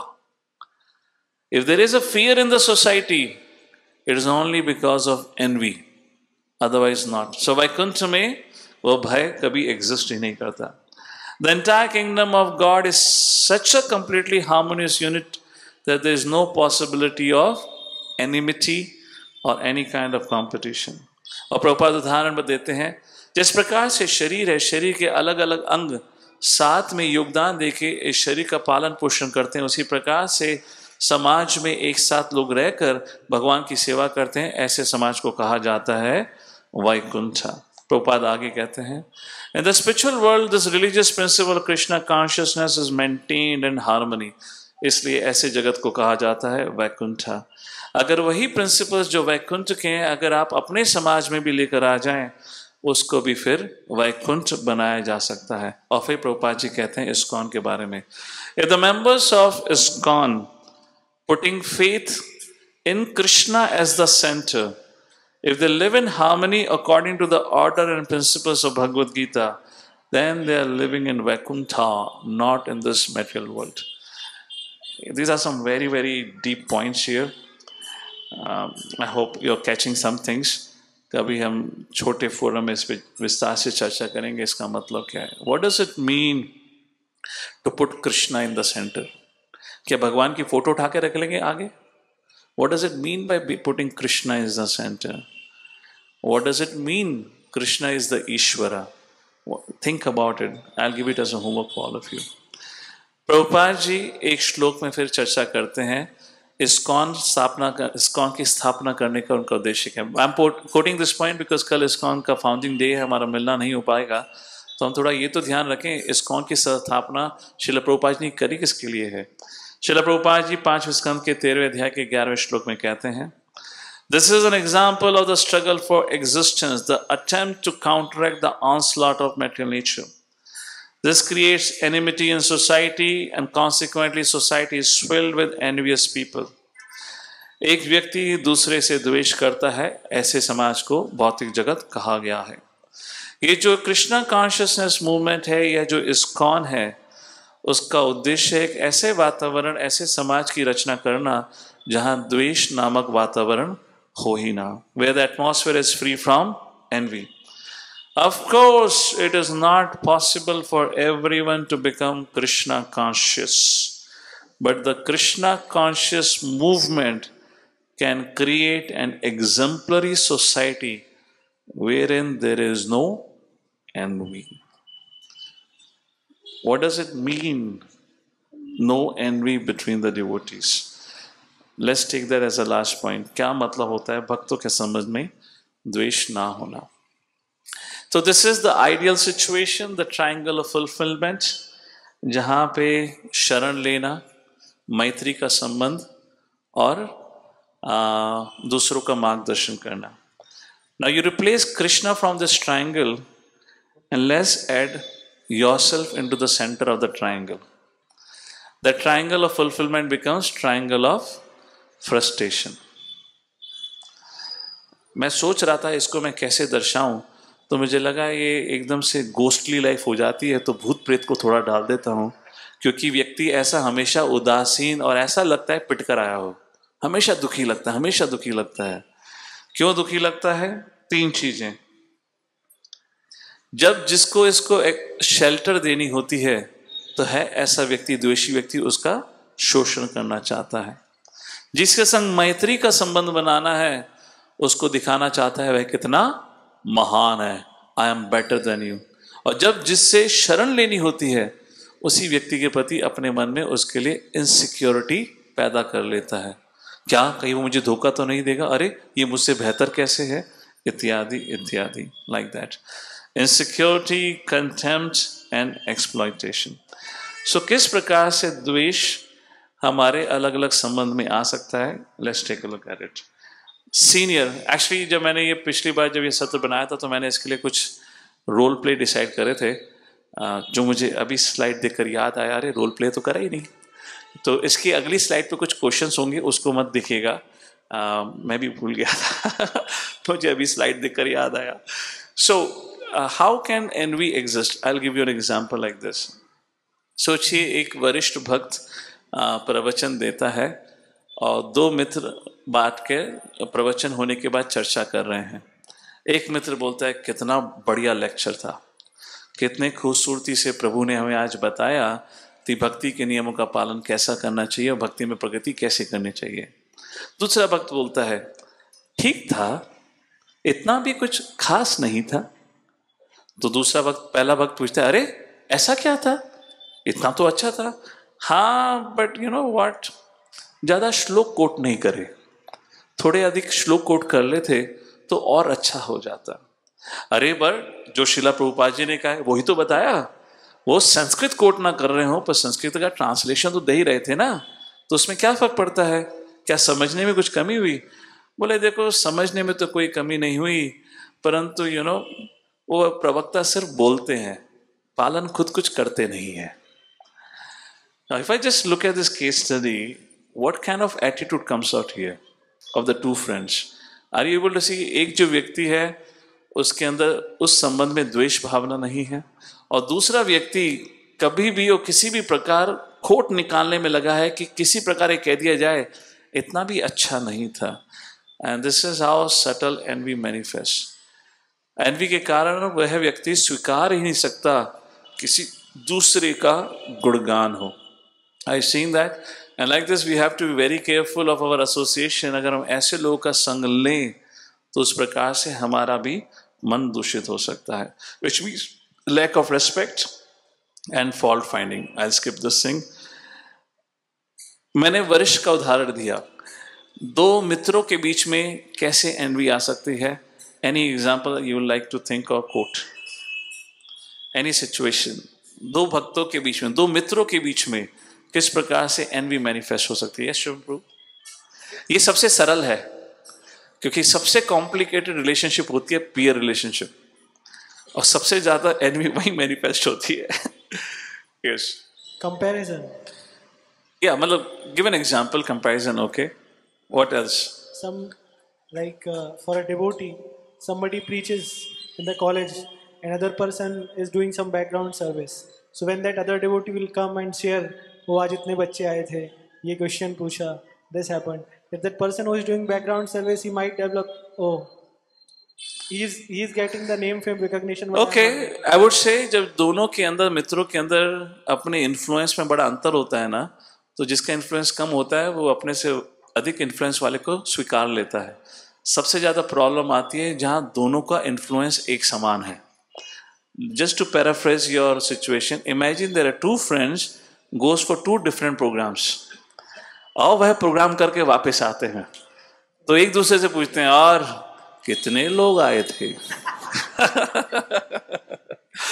कितने लोग थे कालिया, ऐसे कुछ था ना शोले फिल्म का डायलॉग। अभी भी कंडीशनिंग गई नहीं है, पुरानी पुरानी फिल्मों के डायलॉग धीरे धीरे याद आ जाते हैं। वो पूछेगा हाँ भाई कितने लोग थे, अब वो मनी मन सोचेगा कितने बताऊं, कहीं कम नहीं होने चाहिए। बोलेगा 99 थे, बस 125 लोग आए थे। अरे तेरे यहाँ नए लोग आए होंगे, मेरे 99 16 माला करने वाले थे। I mean, you can just build up on this story, like you see this comparison and competition and trying to prove I'm better. This is still okay. This is, we have it. It's okay. But it becomes harmful when we don't cooperate with each other. जब साथ में आके सेवा करने का जब मौका होता है तो हम अपने इस फॉल्स ईगो एनवी के कारण नहीं कर पाते। And this is very deep rooted. मैं इसमें ज़्यादा नहीं जाना चाहूँगा, otherwise I will really disappoint everyone. सबको लगेगा अरे बहुत द्वेष भरा हुआ है, but this is something is there, it's just a self awareness, we should be aware of it. This is not so dangerous, but dangerous तब हो जाता है जब हमारे द्वेष के कारण हम दूसरे को हानि पहुंचाते हैं। जैसे कि दूसरे को सेवा के लिए जाना है या कुछ करने के लिए, तो उसका लैपटॉप लेकर भाग गए, या तो गाड़ी की चाबी घुमा दी, आप लोग हंस रहे हो तो करा है इसका मतलब, तभी आप लोग को एहसास हो रहा है हमने भी करा है मतलब अपने अपने संदर्भ में. But you see that this becomes little more dangerous where this turns into animosity, जहां हम दूसरे को नुकसान, उस स्थिति में हम उसको नुकसान पहुंचाने के चक्कर में हम पूरी संस्था और भगवान को ही नुकसान पहुंचाते हैं. Like that. What and how would envy manifest in relation to junior? Yes, Abhishek Prabhu. Junior के संबंध में कैसे एनवी मैनिफेस्ट करेगी? This are really deep topics, you really need to think deeply about it. जो मैंने कुछ उदाहरण दिया, आप बोलेंगे एनवी कहाँ है, ये तो दोस्ती होती ऐसी है, थोड़ा कंपटीशन तो होता ही है ना. Okay, as long as it's not dangerous. Yes, what would be envy manifesting with a junior? मुझे फॉर एग्जांपल अभी आई हैव साउंड सिस्टम सेवा. For example, somebody comes and he's assisting me and he's doing much better seva, recording and all those things. So in that case, the insecurity that one feels, I feels. So that that is one thing. And that is insecurity. My question is, how does envy manifest towards a junior? The moment you get some assistant, then everything you put it on his shoulder only. You exploit. आप कह सकते हो प्रभु जी empower कर रहा हूं मैं मैं उसको सिखा रहा हूं सेवा कैसी करी जाती है. Okay, because that is also your duty to teach. What would envy? कोई और. Yes mother, welcome to you Shivpur next. There is a mic is coming your way. भाई इतना भी जटिल सब्जेक्ट नहीं है, आप सोचेंगे तो उदाहरण निकल के आएंगे. जूनियर अगर अच्छा करने लगे तो उसके बारे में इधर बुरा स्प्रेड करो या उसको नीचे खींचने के लिए हम अच्छे हैं वो दिखाने की कोशिश करो. Okay, very nice. The envy manifest one way is trying to again and again impose yourself as a superior. मैं तुमसे वरिष्ठ हूं, ज्यादा मत बोलो. Trying to enforce your position onto him. This can be a symptom of envy. What else? How can envy can manifest? Yes, Shivam, you had something to say. Okay, then coming to mother behind. The Abhishek Prabhu, the example which he was giving, that if junior does better, then we want to give him less opportunity. Means senior, being a senior, we want to maintain our position. We'll give him less chances. Insecurity आ जाती है. Okay, envy, that is okay. I'll call it more of insecurity, but fine. Yes, mother behind. How would envy in relationship to a junior? हरे कृष्णा प्रभु जी. जो प्रभु जी ने कहा उसका उल्टा मैं कहना चाहती थी. उसको ऐसा कुछ काम देना, सर्विस देना जो वो ना कर पाए. Correct. That is also. उसको कष्ट देना, उसको परेशान करना जानबूझकर, ताकि उसको एहसास हो तू छोटा है तो बड़ा कभी नहीं हो सकता. Like that there are different flavours of it that can exist like this. अगर एनवी ये है, मेरा आखिरी प्रश्न, और कॉम्प्लिकेट नहीं करूंगा, then what is non envy? अगर एनवी ये है, जिस प्रकार से वरिष्ठों के अंदर खोट ढूंढना, कमियां ढूंढना, अपने बराबर के भक्तों के संग कम्पीट करना और उनकी सेवा को खराब करना, और अपने से छोटे भक्तों, छोटे मतलब नॉट हाइट में छोटे इन द सेंस, छोटे मतलब जो गुण में छोटे हों. आई मीन जो बेचारे सो रहे हैं वो जागकर एकदम से सुने छोटा, तो उनको कोई छोटे मतलब स्कूल बच्चे याद ना आए. तो मैंने कहा मैं बता दूं, वरना वो कुछ और ही कॉन्टेक्स्ट निकालेंगे डिस्कशन का. सो उस प्रकार से जो हमारे जूनियर हैं उनका जानबूझकर शोषण करना, उनको बेवजह में परेशान करना. That, I mean, bewajam in the sense sometimes it is a part of a training and sometimes it is overdone. Then it is called as envy. All right. So what is non-envy then? Yes, Sudhir Prabhu. Bataiye non-envy. Cooperate and serve. Wonderful. Cooperate. Wonderful. Yes, Vivek Prabhu. Mic is coming to you. When we feel happy seeing other party growing. Okay, when we feel happy, others seeing becoming successful, wonderful. Yes, what is non-envy? Prabhuji, putting Krishna on center and doing service for our Guru and Krishna. Okay, very nice. Non-envy का मतलब हुआ भगवान गुरु और गौरांग के प्रसन्नता के लिए करना, बाकी चीजों पे ध्यान नहीं देना. Don't get distracted. Yes, Prabhu. Quick. Pass on the mic. We have another mic here, right? Hare Krishna. दूसरा माइक पीछे वहां पास कर दीजिए, अंकल को कहना है। यस प्रभु जी, अगर फॉल्ट फाइंडिंग का एटीट्यूड है तो औरों की गलती निकालने से पहले खुद की अपनी गलती निकालने लगना। Okay, what is non envy? Yes, appreciation and encouragement. Very good. Appreciate करना, एनकरेज करना। Srila Prabhupada ji had that quality a lot. Appreciate करना एंड एनकरेज करना, some very very classic examples. Yes, almost same what Prabhuji said, giving them the due credit they deserve and occasionally appreciating them also. okay, appreciate karna. What is non-envy? All are correct answers. Yes, mother here. Behind, we can pass one of the mic here and one behind to Mother Mayuka and one mother here. Yes. हरे कृष्णा प्रभु जी, हमेशा इंसान के अंदर अच्छाई देखना, ना कि उसकी बुराई देखना। अब हमारे मन को जब दिखता ही बुरा है तो क्या करें?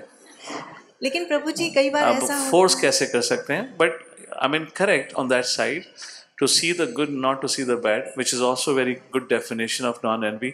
जो एनवी का भाव होता है वो हमें दिखाता ही अवगुण है, चाहे उसके अंदर कितने ही अच्छे गुण क्यों ना हो, वो सब एनवी के कारण होता है। Okay, what else?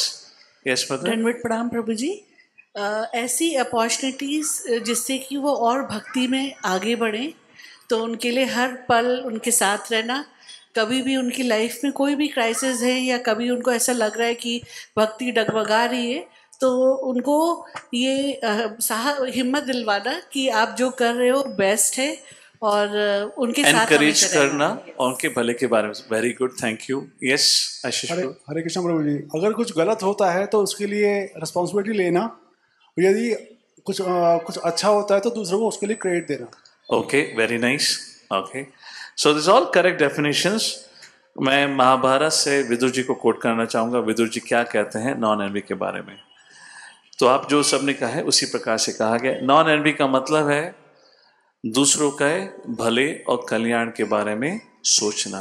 To pray to the lordships, हम अपने लिए तो प्रार्थना करते ही हैं, but can we ever pray for others? That is the heart of non envy. जब हम समय निकाल के अपने साथ साथ दूसरों के लिए भी प्रार्थना करें। So non envy means always desiring the welfare and advancement of all living beings rather than to exploit them for one's own pleasure।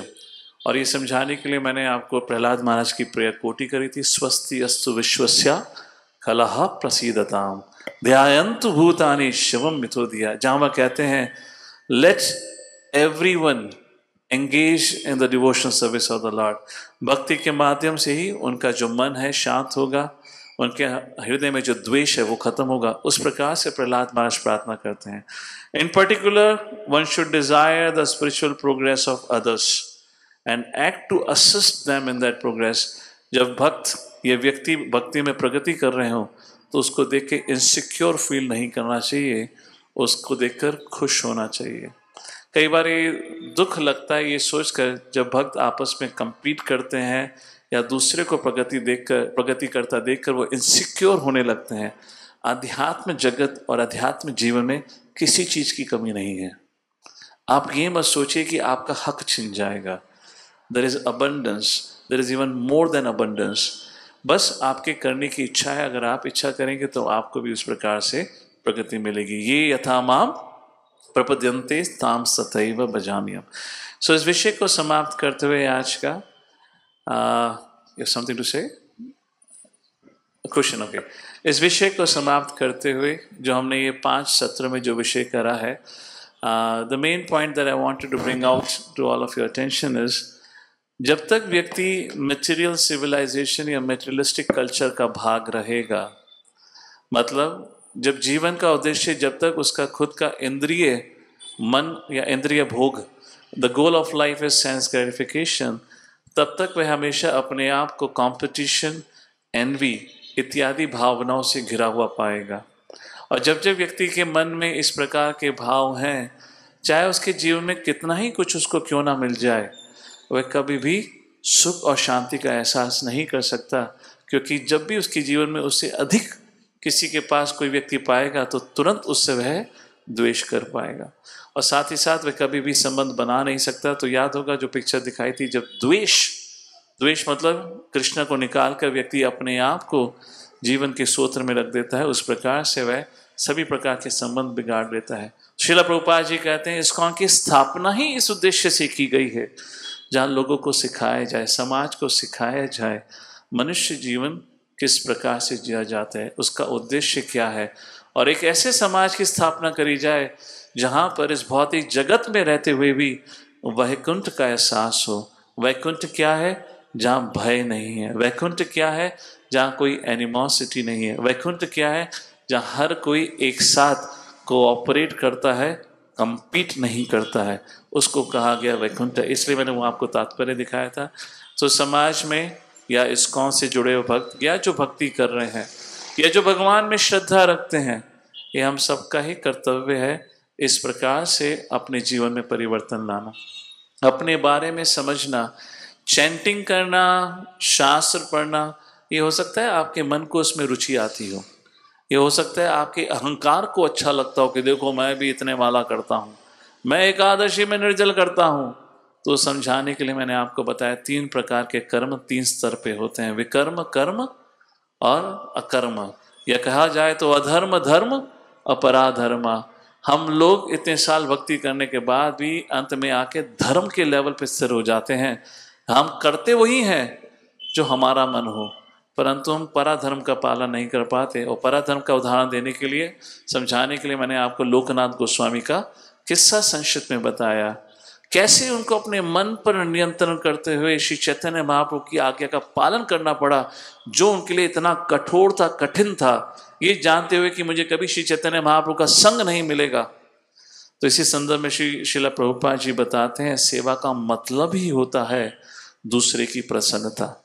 Love means to सर्व, भक्ति योगा मीन्स लव, एंड उसी को कहा गया है पराधर्मा।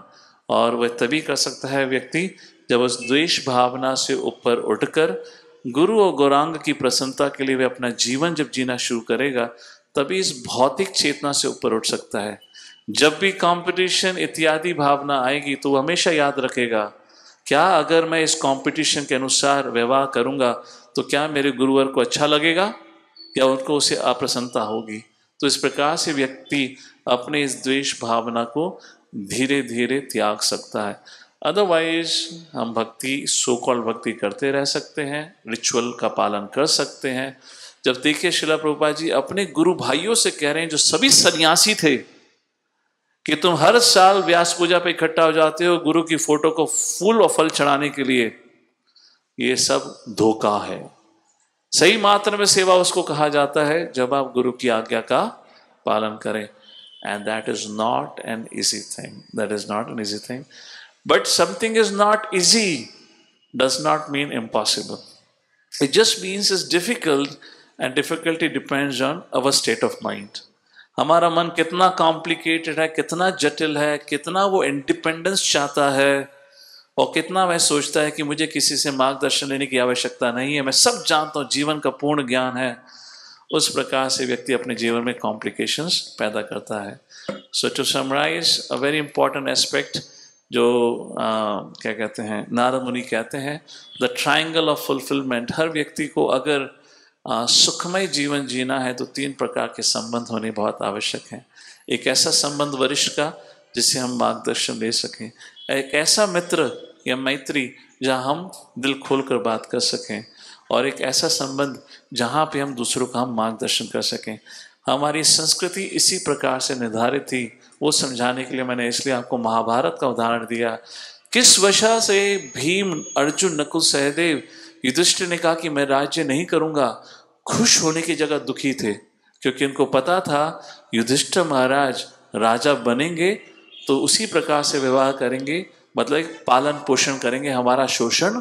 दे had that confidence, that was a sanskriti, that was a civilization to whom we belong to. और आज हम कहते हैं हमारी समाज एडवांस कर रहा है, यस, द्वेष में एडवांस कर रहा है, गलत गलत भावनाओं में एडवांस कर रहा है। हम उस संस्कृति को त्याग चुके हैं और आज का हम इस भौतिक दुनिया और इस आर्टिफिशियल समाज को अपना आश्रय बनाकर बैठे हुए, लगता है कि हमारा संरक्षण करेगा, परंतु उसी समाज के द्वारा हम अपना शोषण करवा बैठते हैं।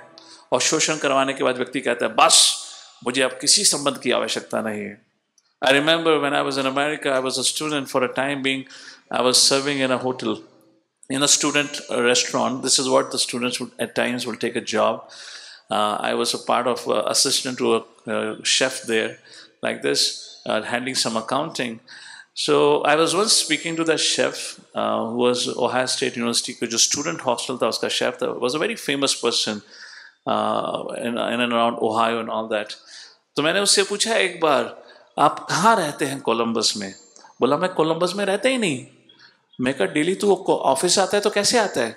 बोला मैं कोलंबस से कहीं 50 माइल दूर जंगल में अकेला रहता हूं. मैंने कहा ऐसे तेरे जीवन में क्या हुआ तो जो जंगल में, of course that time is not when I had any Shastra Drishtikon. I didn't say anything to him, but I was very curious. So I said, you live in the jungle? You know, what about others? He said, 8 mile तक मेरे अलावा वहां कोई मनुष्य नहीं है. I am the only person. मैंने कहा ओनली पर्सन का मतलब क्या है? पत्नी बच्चे तो होंगे? बोले मेरे 3 डाइवोर्स हो चुके हैं. मेरे पास 2 कुत्ते, 1 बिल्ली है, उन्हीं के संग रहता हूं. तब मैं सोच रहा था हम एक ऐसे समाज से आए हैं. We have come, at least I came from a joint family structure. To think that we can stay alone is never a thought that can cross our mind. ये कौन सी स्थिति है जहां व्यक्ति 3 बार तलाक ले चुका है, इतना बड़ा शेफ है, was a very famous cook.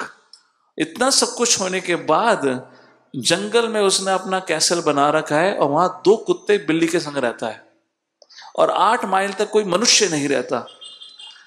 Then that's a time when I had a brief reflection. जो ये अमेरिकन सिविलाइजेशन है, सोसाइटी है, देखा जाए हर व्यक्ति एक दूसरे से दूर भागता है. पति पत्नी अगर कॉफी पीने चले जाएं तो पति अपना क्रेडिट कार्ड निकालेगा, पत्नी अपनी credit card. He will pay for his bill and she will pay for her bill. I'm not joking. This is what I saw when I went along with my professor for a coffee. He was with his wife. It's a morning time and he called me in for a meeting and we are having a coffee. उसने अपना credit card निकाला. ठीक है भाई, तू credit card निकालता बनता है. पत्नी ने अपना क्रेडिट कार्ड निकाला. मैं बड़ा हैरान हो गया. उस समय पूछ नहीं सकता था, नया नया स्टूडेंट है, पर मेरे मन में बहुत लंबे समय तक प्रश्न रहा. तो एक बार कई महीने के बाद जाके मैंने उससे पूछा. मैंने कहा सर एक बहुत बड़ा प्रश्न है. Now he was my what you call as college में क्या कहते हैं, रिसर्च में जो होते हैं ना, mentor, you can call him mentor. मैं उसके पास पहली बार प्रश्न पूछने गया और वही प्रश्न मेरे टेक्नोलॉजी को लेकर नहीं था, उसके निजी जीवन को लेकर था. मैं इतना विचलित हो गया था उस दृष्टि को देखकर. मैंने कहा सर मेरे पे एक प्रश्न है. बोले हाँ तुमने पहली बार प्रश्न उठाया, बताओ क्या है. मैंने कहा सब्जेक्ट को लेकर नहीं है. मेरा प्रश्न ये है, मुझे ये समझ नहीं आया, आपने अपना बिल दिया, आपकी पत्नी ने अपना बिल दिया, तो वो थोड़ा सोचने लगा ये कब की बात कर रहा है. मैंने कहा 6 महीने याद है पहले जब मैं आपके संग कॉफी पीने गया था, तब से जब मैंने वो सीन देखा अभी तक मेरे मन में खटक रहा है, ऐसा क्यों. बोला बैठो मैं बताता हूं. बोला देखो यार कोई भरोसा नहीं है कब तलाक हो जाए. अपना सेटअप ही इस प्रकार से होता है, तू अपना देख मैं अपना देखूंगा और दोनों साथ में रहेंगे जब तक रह सकते हैं. And this conduct and behaviour I saw repeatedly within the friend circle or within the circle that I moved around either as a student or as a professional. ये वो एक सामाजिक मानसिकता थी. You know, the other person has to pay for expenses and this person have to pay for the expenses. This is your materialistic advancements. और उसको हम इतना आकर्षक मान के उसके प्रति इतना हम आकर्षित रहते हैं और अपनी संस्कृति को भुला बैठकर हम ना जाने हमने अपने जीवन का क्या बना दिया. So anyways, this was some thoughts onto it. मैं इस विषय पे चर्चा नहीं करूंगा, ये आपके लिए होमवर्क है. ये खोजना सीनियर कौन होता है, जूनियर कौन होता है, इक्वल कौन होता है. I was thinking should I speak on it. I thought मैंने बहुत चर्चा करी है, पता नहीं आप लोगों को समझ आ रहा है नहीं आ रहा है. मैं एक आपको होमवर्क दे देता हूँ. आपने अपने सीनियर जूनियर इक्वल की बात करी, पहले ये तो बताओ सीनियर है कौन, उसके लक्षण क्या है. जूनियर है तो जूनियर कौन है, इक्वल है तो इक्वल कौन है. अब ये आपके लिए होमवर्क है क्योंकि ये इस सीरीज का आखिरी सत्र है. अब आने वाले रविवार से, क्योंकि कुछ हफ्तों के बाद जन्माष्टमी का समारोह है, so will be preparing our consciousness for Janmashtami celebration.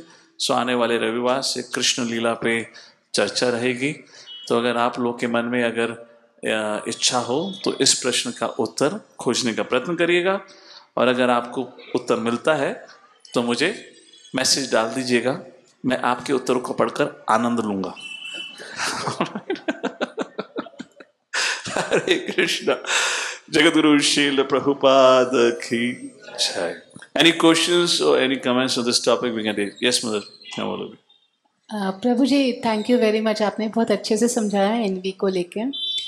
One question I had regarding this, कभी कभी क्या होता है दैट कभी किसी हमारे डिवोटी फ्रेंड को भगवान की या वरिष्ठों की कृपा मिल जाती है तो बहुत अच्छा लगता है उनके लिए, लेकिन खुद के लिए दुख भी होता है। तो वो हम क्या समझेंगे? उसको एनवी समझेंगे कि उसको क्या समझेंगे? जो जैसे प्रभुपाद कहते हैं ऑलमोस्ट एवरीवन इज एनवियस, उसका मतलब क्या है? इस भौतिक दुनिया का नियम ही ऐसा है। आई वुड से उस पर इतना ज़्यादा एनालिसिस करने की जगह हमें सिर्फ इतना प्रयत्न करना चाहिए कि हमारी एनवी का स्तर इतना नहीं होना चाहिए जहाँ हम दूसरे को नुकसान दे रहे हों। Rather than thinking too much about it, is this envy or that is envy? Because it will be a paralysis by analysis. क्योंकि आपके सोचने से भी फर्क नहीं पड़ेगा, क्योंकि आप उसको एकदम से त्याग नहीं सकते। पर आप इतना रिस्ट्रेन करके रखिए, इतना समझ के रखिए कि हम उस स्तर तक नहीं पहुंचना चाहिए जहां हम दूसरों के लिए प्रार्थना करना बंद कर दें। उस स्तर तक नहीं पहुंचना चाहिए जहां हम दूसरों को नुकसान देना शुरू कर दें। That is a danger border. उसके अलावा जो बाकी स्थिति है, I would say more than that, we can focus more on our service attitude, क्योंकि जैसे जैसे भगवान के प्रति हमारा व्यवहार, हमारा एटीट्यूड बदलेगा, बाकी सारी स्थिति हमारे जीवन में परिवर्तित हो जाएगी। नष्ट प्रायेषु अभद्रेषु नित्यम भागवत सेवया। तो क्या कहा गया है? आप सेवा पे जोर दीजिए, आप अपने जीवन से अवगुण हटाने पे जोर मत दीजिए, वो अपने आप हट जाएंगे। तो don't do that, but self awareness is important. At least इस विषय को, क्योंकि एक प्रकार से प्रश्न आया तो मैंने कहा इस विषय पे जब चर्चा करें तो let's complete the ecosystem of it, ताकि एटलीस्ट कुछ अवेयरनेस है। आप धीरे धीरे आपको जैसे जैसे जीवन में समझ आए उस प्रकार आप कर सकते हैं। But the main thing is cultivating right service attitude, और उसी चीज़ पे बार बार हमारे शास्त्र पे जोर दिया गया है। I just quoted this verse. उसी प्रकार से श्रील प्रभुपाद जी के द्वारा भक्ति रसामृत सिंधु का जो कोट था वो भी हमने कोट करा। एंड नाउ प्रभुपाद सेड, आपको नाम जप में साक्षात्कार तभी होगा जब आपका सेवा करने का भाव अच्छा हुआ है। उस प्रकार से that's the thing we should focus on, service attitude.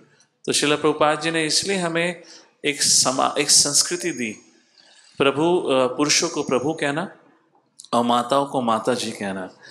पुरुषों को प्रभु मतलब सबको प्रभु नहीं कहना, केवल दीक्षित भक्तों को प्रभु कहना, और जो दीक्षित नहीं है उनको भक्त कहना।